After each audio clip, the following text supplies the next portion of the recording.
Bonjour, bonjour à tous, chers amis, chers collègues.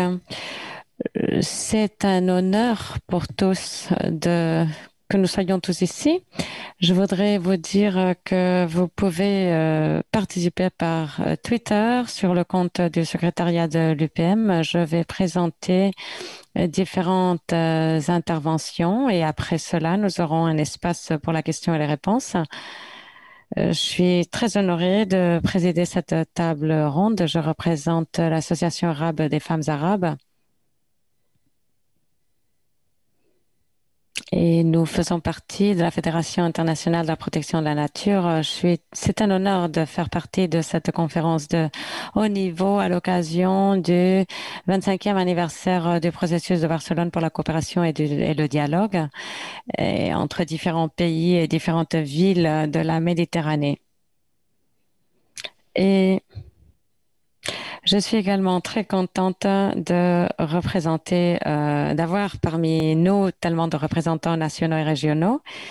Et aujourd'hui, nous allons parler de l'impact de la COVID-19 sur les femmes et les filles. Je suis Noël Haddadine et je m'occupe du programme d'autonomisation et de leadership des femmes de l'Organisation arabe des femmes arabes en Jordanie. Je suis très contente aujourd'hui de représenter mon organisation et je suis très contente également de répondre à cette invitation qui m'a été adressée par l'Union pour la Méditerranée. Comme vous le saurez, la Jordanie, mon pays, est aujourd'hui également un membre de l'Union pour la Méditerranée et la ville de Barcelone. C'est l'une des villes les plus populaires pour les pays arabes aussi. Et je suis très contente de pouvoir vous accueillir à cette table ronde pour l'autonomisation des femmes, pour l'opportunité des femmes et pour l'égalité des genres. Permettez-moi tout d'abord que je vous parle de la situation en Jordanie où la COVID a mené à un bouleversement. Il y a beaucoup de personnes qui ont perdu leur travail comme résultat de cette pandémie ou qui travaillent depuis la maison. Il y a également beaucoup d'événements qui ont été annulés et nous avons vécu des contraintes à tous les niveaux. C'est pour cela que les travailleurs ont perdu leur routine. Les enfants ne peuvent pas aller à l'école et bien entendu, c'est indéniable que tout cela a eu un impact négatif sur tous. Et bien sûr, chez les femmes, cet impact a été accru parce que les femmes sont en charge du soin apporté aux enfants, à d'autres membres de la famille aussi. Les femmes sont en première ligne pour ce qui est des soins et de l'attention médicale fournie à d'autres. Il est également essentiel de savoir que les femmes ont un rôle essentiel au sein de la communauté. Il faut dire que le pourcentage des femmes dans les services médicaux et dans les services sociaux est de 70%. C'est la représentation des femmes dans ces deux secteurs-là partout dans le monde.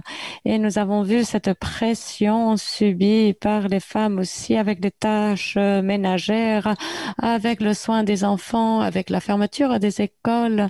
Nous avons vu également qu'elles subissent des taux d'infection plus élevés. C'est des efforts qui ne sont pas rémunérés et qui sont 3 fois plus grands que les efforts déployés par les hommes partout dans le monde, spécialement aujourd'hui où nous avons vécu ce changement majeur.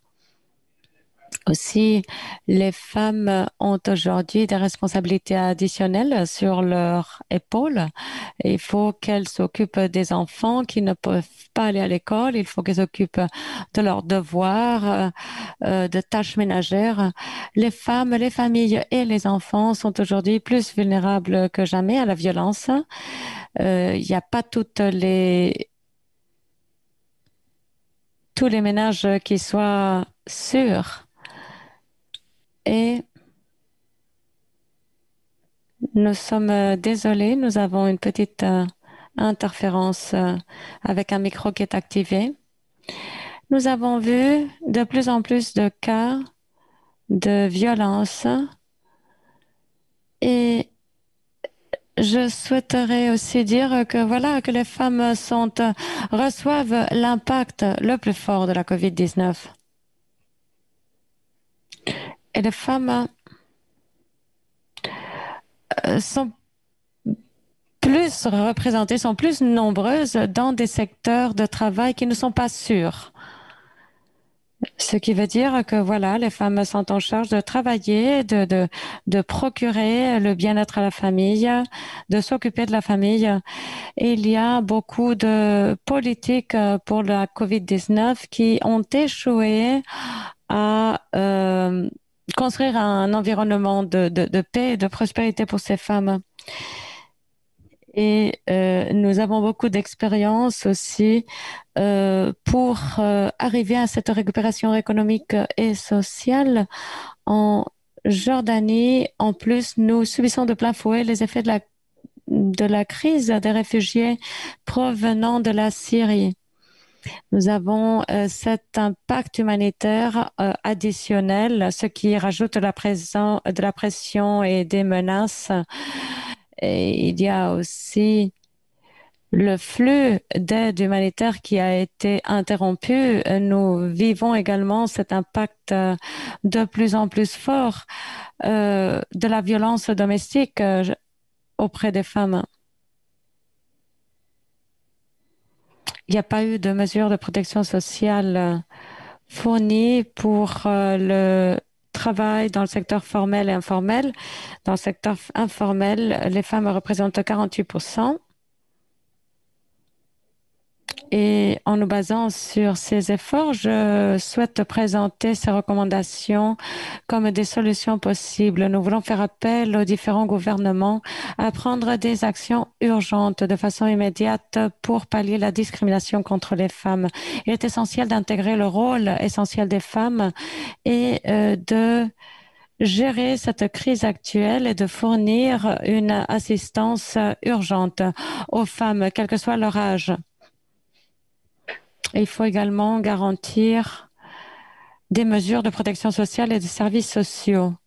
Deuxièmement, à la lumière de la participation réduite des femmes dans le marché du travail, qui représente 14%, eh bien, il est absolument évident que cette perte d'emploi sera encore plus forte chez les femmes, ou doublement plus forte chez les femmes que chez les hommes.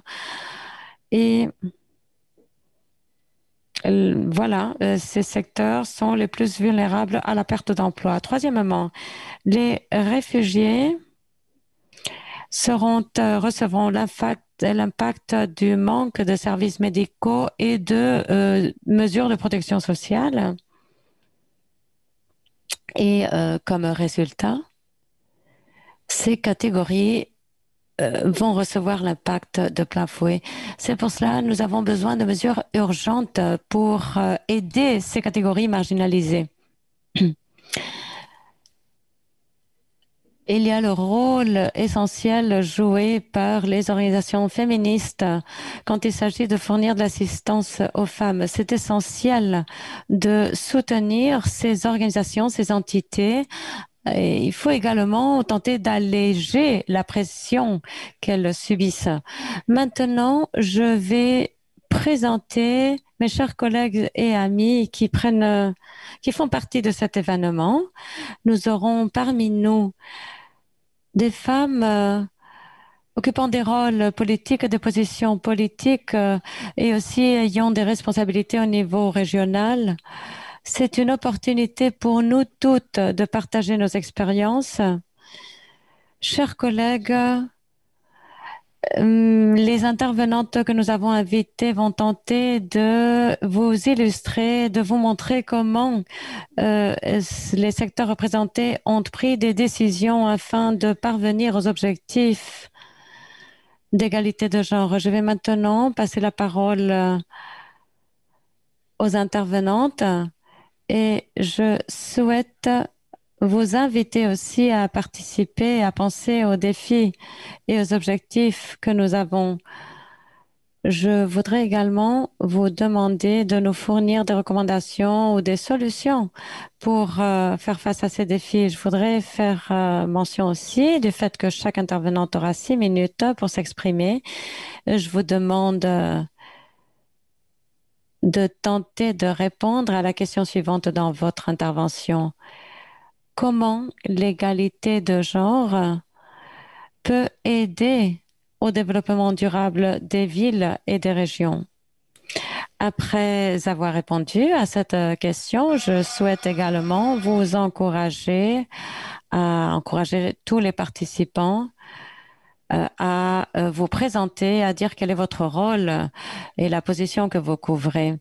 Et aussi, tous les participants peuvent faire part de leurs commentaires par le biais du chat et nous reviendrons vers les invités au panel après pour un espace de questions et de réponses. Je passe la parole à la première intervenante, à Madame Naya, qui est vice-présidente de la ville de Barcelone et je voudrais qu'elle réponde à la question suivante. À quel point est-ce que la participation des femmes aux gouvernements locaux peut assurer plus de durabilité ou une position mieux préparée pour pallier la crise?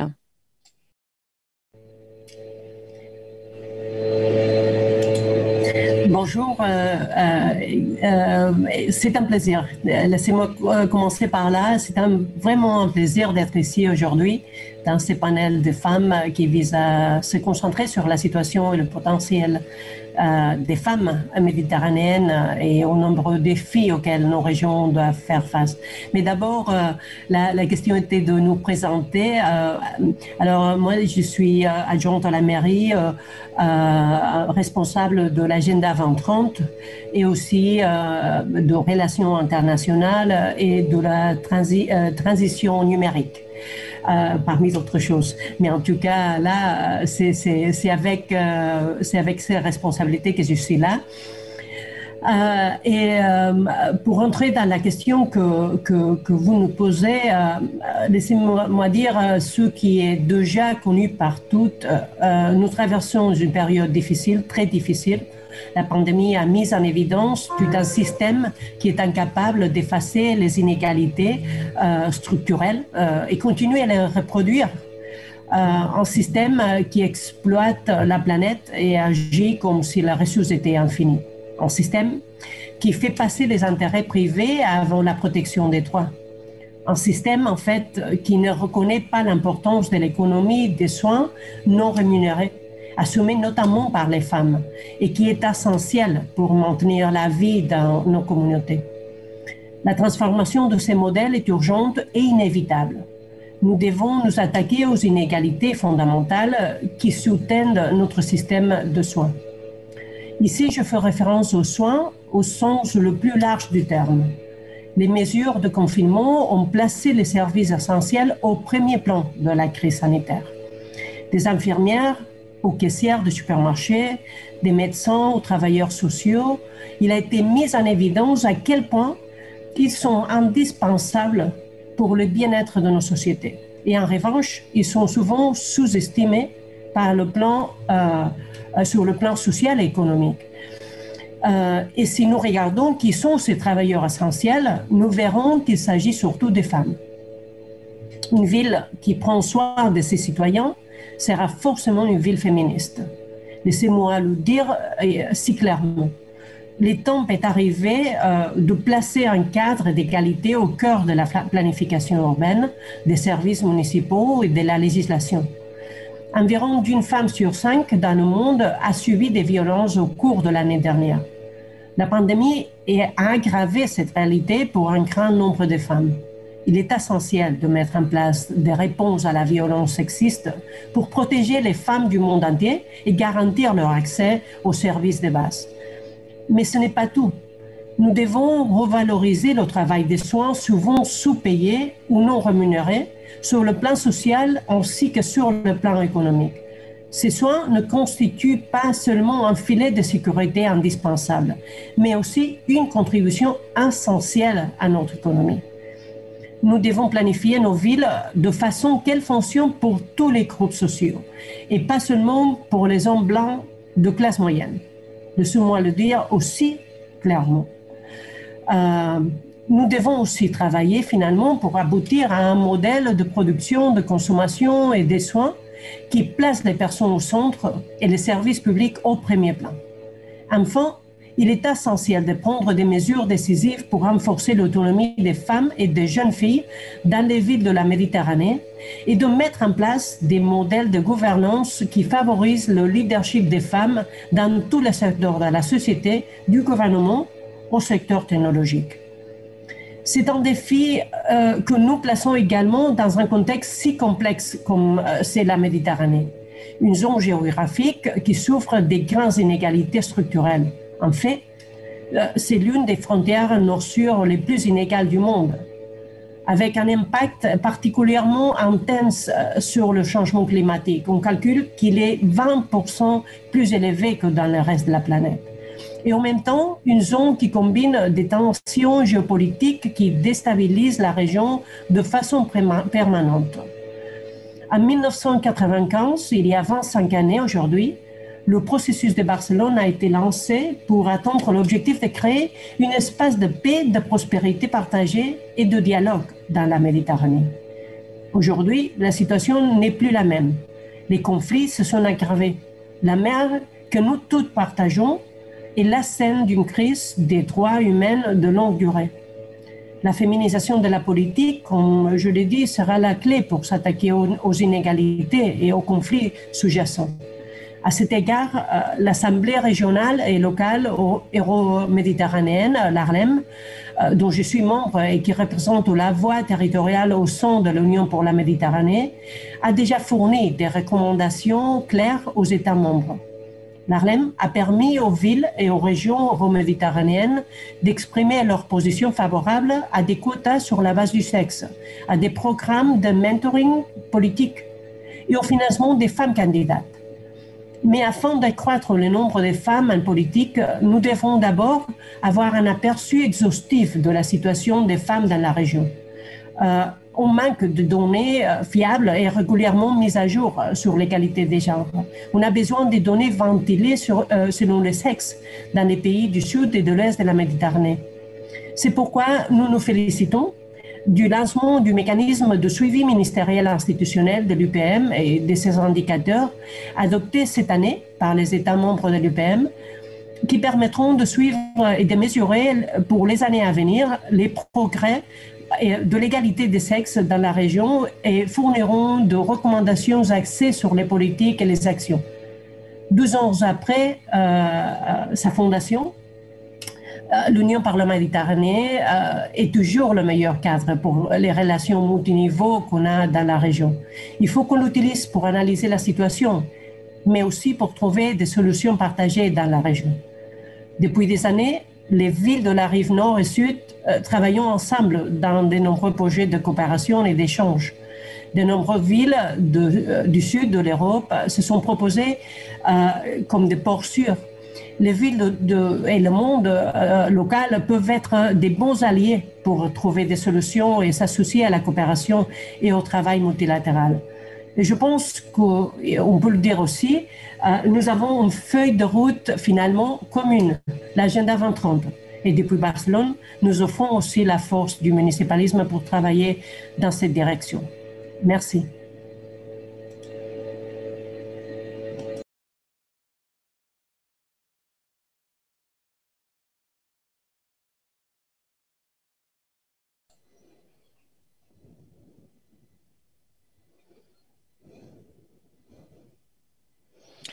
Merci beaucoup, Madame Laïa Bonnet.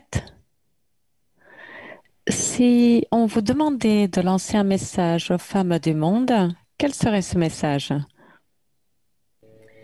De rester le plus actif, si actif que possible, parce que nous sommes la moitié de la planète Et il faut que les décisions soient prises aussi avec nos yeux. Et je pense que il ne faut pas attendre à que quelqu'un nous demande d'être actif. Il faut l'être. Il faut être là.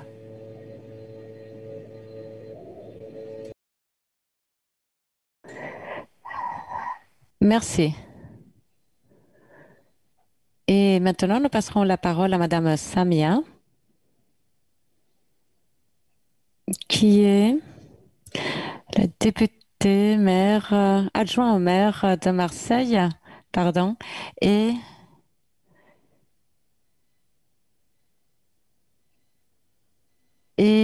pour votre intervention, je souhaite vous poser les deux questions qui ont été posées au préalable.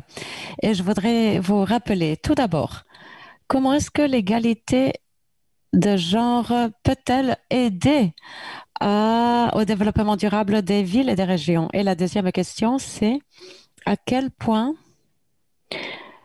peut la participation croissante des femmes au gouvernement local mener à une situation d'être plus préparée pour la durabilité, pour faire face à la COVID-19?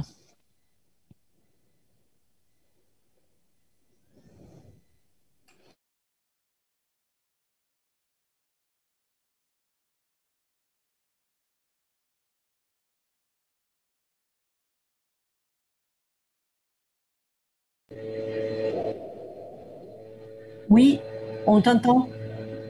On vous entend, madame, oui.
Ben, c'est elle qui aujourd'hui assume, et je crois, vous l'avez dit, Madame l'adjointe à la mairie de Barcelone, avec des mots justes, c'est elle, c'est vrai, qui travaille je dirais, dans les activités essentielles à la vie de tous les jours, essentielles à notre économie.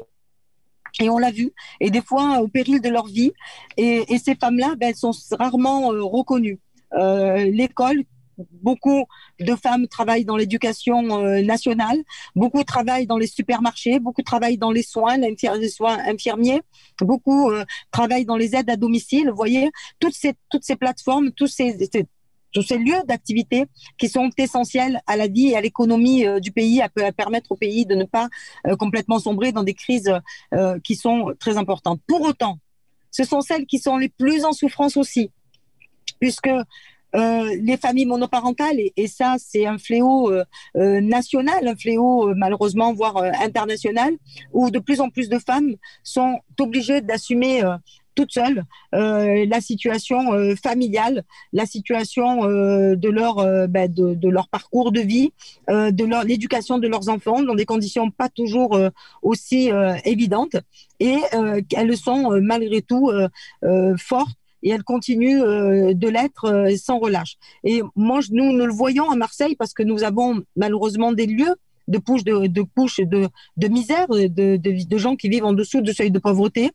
Et ces mamans qui, malgré tout, essayent de joindre les deux bouts et d'essayer de subvenir non seulement à la situation de crise sanitaire de l'État, mais aussi à leur crise sanitaire, je dirais, même dans leur foyer.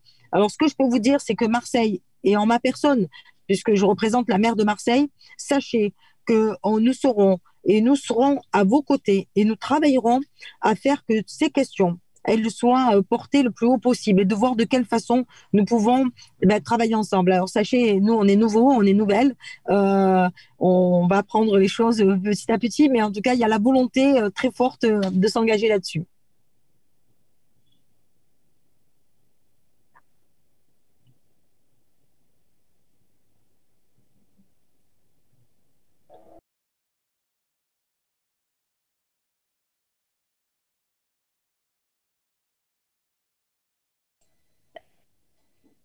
Merci beaucoup pour cette information.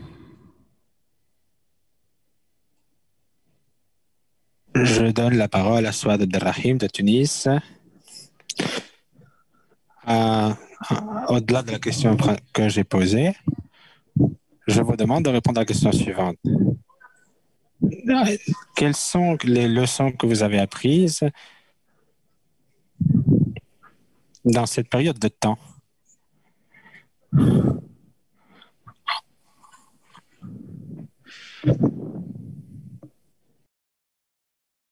Bonjour tout le monde.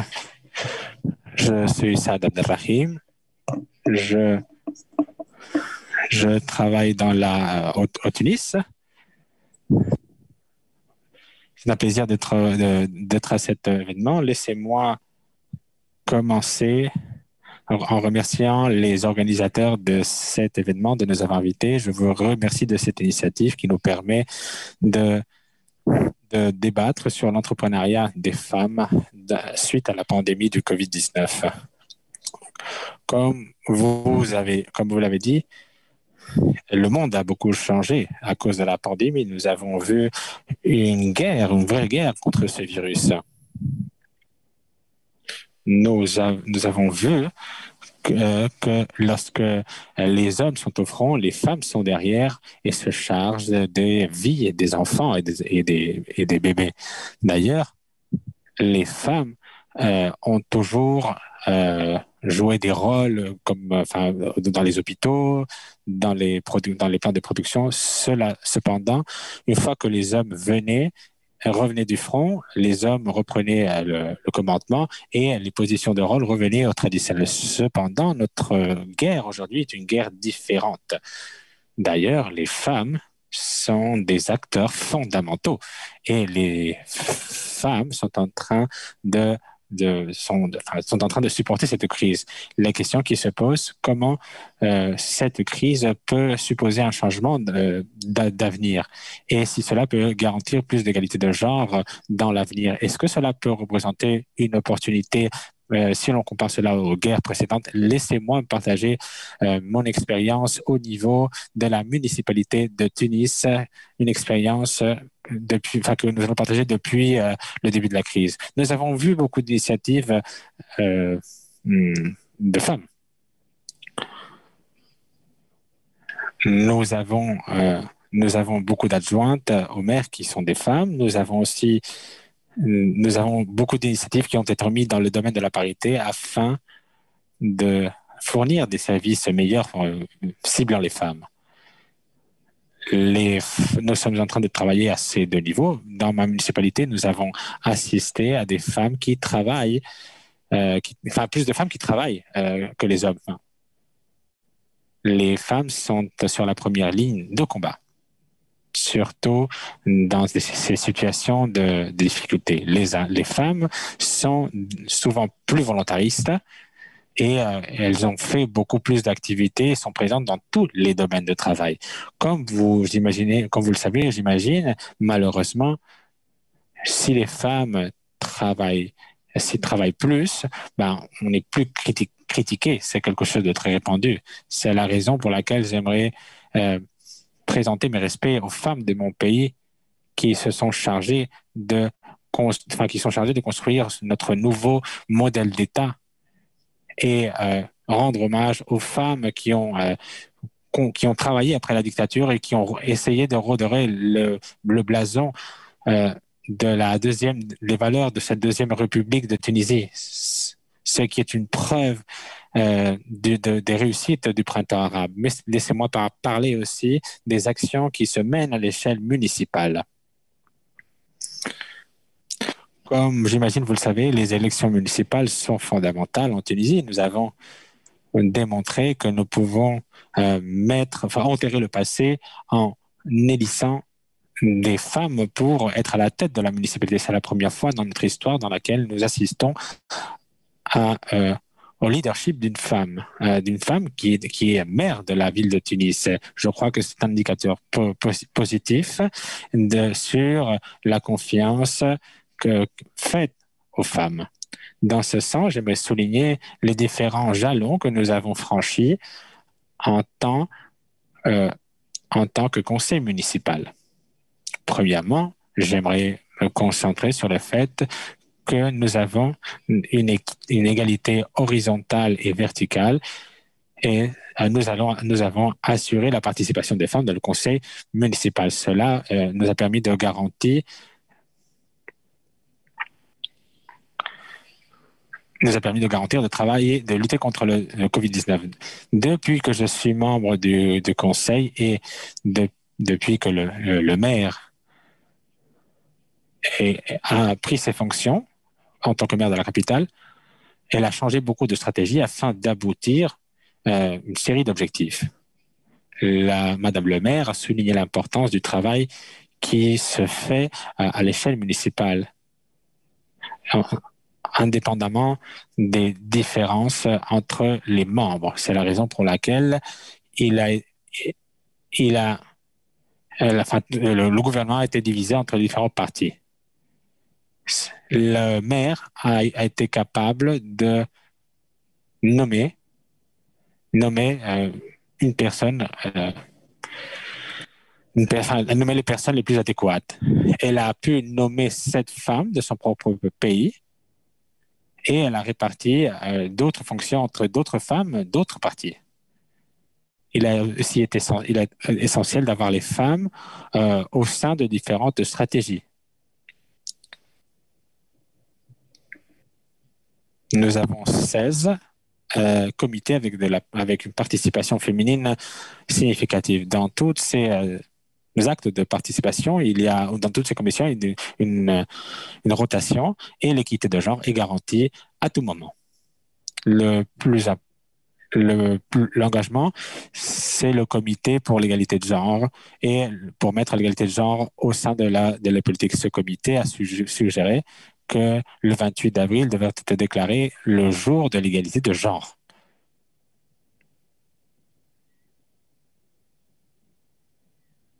Les femmes ont montré qu'elles sont une partie formante de la société et très importante pour contrer les défis auxquels nous devons relever. C'est la raison pour laquelle la présence des femmes dans les politiques nationales, régionales et locales est très importante, puisque les EDD, puisque nous avons affaire à une crise médicale.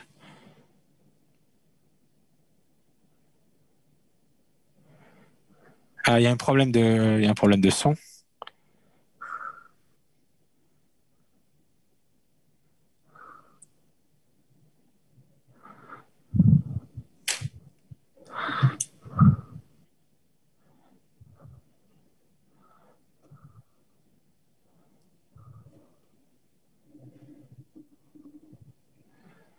Les femmes ont été capables de jouer un rôle pendant ces circonstances difficiles à l'échelle locale et nationale. Nous sommes en train de subir maintenant les répercussions de la crise du COVID. C'est la raison pour laquelle les décideurs politiques doivent être conscients de cela afin de montrer les partenaires et les acteurs qu'ils peuvent travailler mieux et coopérer. Cet état d'esprit ne pourra jamais réussir dans un contexte patriarcal. Et les femmes ont été capables de devenir des acteurs en pouvant avoir un équilibre entre la vie professionnelle et privée. Nous sommes en train de travailler avec les communautés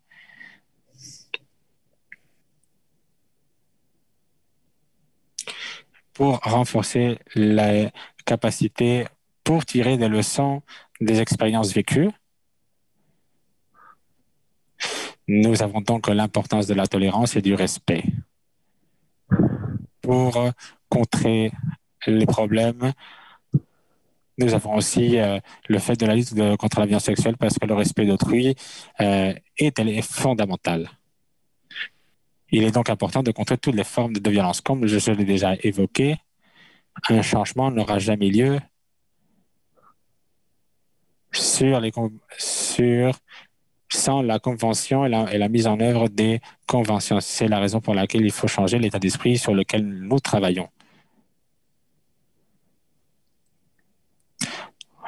Il faut ratifier les conventions, il faut changer les états d'esprit. C'est la raison pour laquelle en Tunisie, nous avons des stratégies pour qu'il y ait des changements tangibles sur la sphère éducative et sur la sphère sociale. Merci beaucoup. Merci. Merci beaucoup. Et maintenant, nous passerons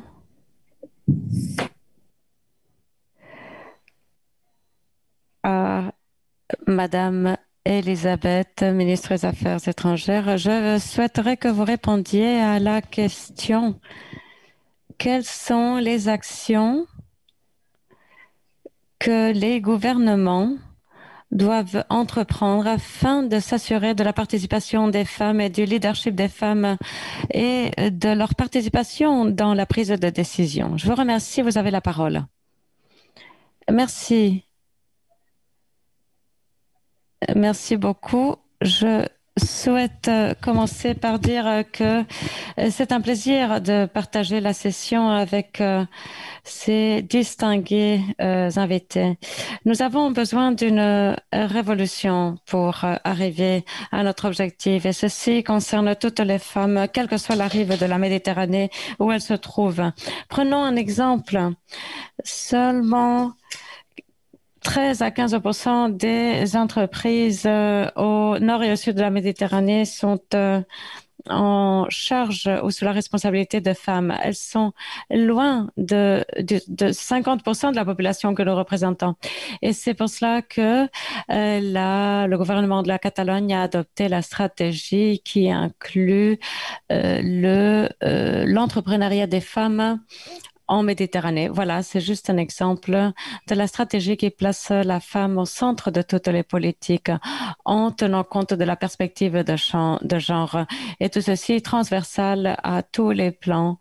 Et bien sûr, c'est une condition sine qua non à l'application des stratégies. Comme je le dis, il faut placer les femmes au centre de nos actions externes. Et ce n'est pas quelque chose qui doit se restreindre à un secteur. Au contraire, ça doit être absolument partagé par tous. Il faut changer la situation au nord et au sud. C'est vrai qu'il y a certains sujets qui se font plus ressentir dans la rive sud, comme par exemple la participation de la femme au sein des institutions. Ou alors, il y a également, bien sûr, d'autres thèmes comme l'ablation génitale ou les mariages forcés qui sont plus ressentis dans certaines régions que dans d'autres. Mais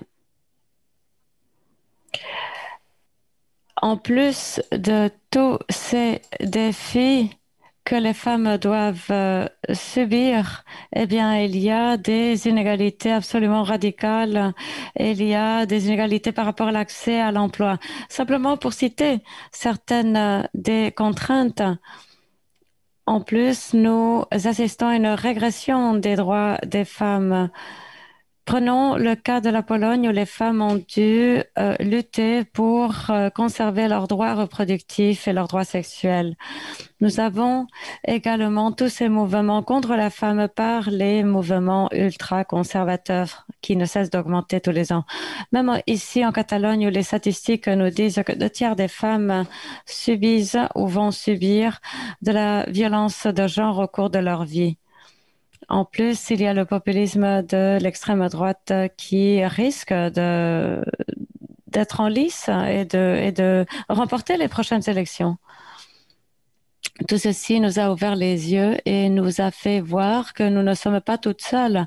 En fait, nous sommes une vaste majorité. Si nous sommes unis, nous pouvons nous préparer pour diriger et transformer la société dans laquelle nous vivons. Et pour ce faire, nous aurons besoin de la collaboration de toutes les femmes avec des responsabilités, qu'elles se trouvent au sein des gouvernements, des ONG, de la société civile.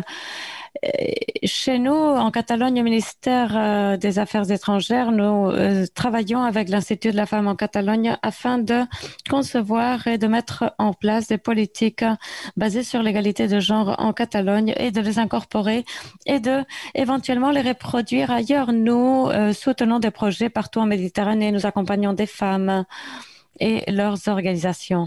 Voici l'approche qui a guidé notre projet de stratégie pour 2020-2030, inspiré sur les projets comme, par exemple, promouvoir les droits reproductifs à Gaza, augmenter l'entrepreneuriat à Nablus, en Hébron, en Libye, à Tanger, des tas de projets sur l'égalité de genre, sur les droits reproductifs, tout ceci avant la pandémie de la COVID. Le gouvernement de la Catalogne veut promouvoir l'égalité de genre à travers toutes ces politiques, mais aussi dans les actions à l'extérieur. Non seulement parce que c'est ce qu'il faut faire, mais parce que d'après le rapport de l'OCDE, le PIB augmenterait de 20% et de 10 dans la région de l'Afrique du Nord et la région MENA et de 20% ici en Europe si nous arrivions à favoriser l'égalité des genres, ce qui veut dire que c'est tout à fait raisonnable de le faire. Nous voulons transformer notre action externe en action externe féministe, en suivant par exemple des pays comme la Suède. Nous ne pouvons pas nous permettre d'attendre que ce changement se produise. Les activistes comme Maya nous l'ont dit, les activistes pour les droits civils. Ça va être difficile, bien sûr, d'être de plus en plus actif, mais ce ne sera pas plus difficile que de rester les bras croisés. Je vous remercie pour votre attention.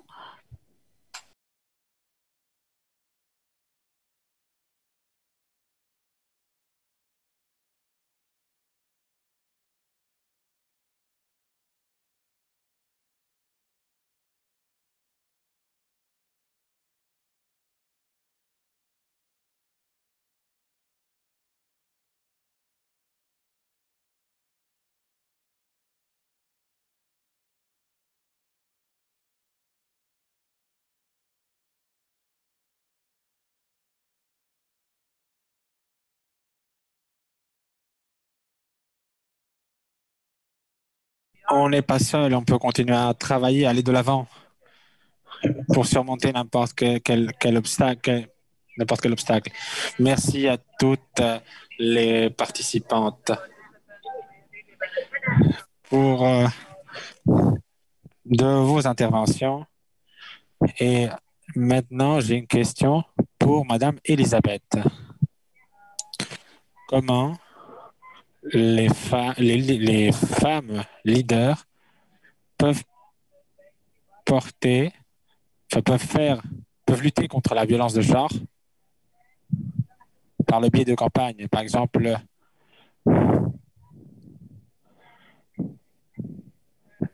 nous voyons comment avoir plus de femmes ministres, plus de femmes entrepreneurs. Comment on peut faire ça? Cette question, c'est la question que pose l'un des participants. C'est une très, très bonne question et cela est au centre de mon intervention. Nous avons besoin de plus de femmes qui fassent un pas en avant, qui s'impliquent en politique, qui soient des femmes entrepreneuses. Il faut faire plus, mais il faut avoir les conditions préalables pour permettre que les femmes fassent ces pas en avant. À présent, les conditions ne sont pas disponibles partout. Il n'y a pas les politiques publiques pour faire que ce changement ait lieu. Il n'y a pas de conditions pour faire que ce changement ait lieu. Et c'est ça qu'il faut souligner. Si nous voulons qu'il y ait plus de femmes en politique, si nous voulons qu'il y ait plus de femmes à la tête d'entreprises, il faut changer la façon ou l'approche que nous avons sur le rôle des femmes et sur les hommes dans la société. Et cela ne se fait pas du jour au lendemain. Cela a besoin d'un changement social et culturel. Il faut commencer à mettre en place des politiques adéquates pour que ce changement se produise. C'est pas facile, mais c'est la seule façon de continuer à avancer. Nous représentons plus de 50% de la population du monde. Donc, ce 50% doit être représenté à hauteur des institutions, dans la sphère politique, dans le monde des affaires. Nous avons de représentation. Et parce que la voix des femmes doit être entendue partout. Merci à toutes les participantes. Nous avons profité de vos contributions. Merci beaucoup.